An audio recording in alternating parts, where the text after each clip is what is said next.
અમારી સમ્રાટ સમાચાર ચેનલ સબસ્ક્રાઇબ કરો, લાઇક કરો, કોમેન્ટ કરો અને જોતા રહો પળે પળના દરેક પ્રકારના સમાચારો। તળાજા શહેરમાં તિલક ચોક પોલીસ ચોકી સામે આરટીઓના નિયમોનું પાલન ન કરતા કેટલાક વાહન ચાલકોને દંડ ફટકારવામાં આવ્યો।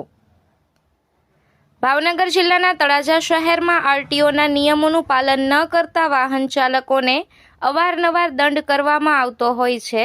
તેવી જ રીતે આજે સાંજના સમયે પોલીસ દ્વારા તળાજા શહેરમાં તિલક ચોક પોલીસ ચોકી સામે કડક કાર્યવાહી હાથ ધરવામાં આવી હતી, જેમાં 3 સવારી બાઇક ચલાવવું તેમજ ચાલુ બાઇક દરમિયાન મોબાઈલમાં વાત કરવી તેમજ નંબર પ્લેટ તૂટેલી રાખવી, વાહનના કાગળો પૂરતા પ્રમાણમાં ન રાખવા, બાળકો દ્વારા ડ્રાઇવિંગ સહિતના વિવિધ પ્રકારના આરટીઓના નિયમોનું પાલન ન કરતા કેટલાક વાહન ચાલકોને દંડ ફટકારવામાં આવ્યો હતો।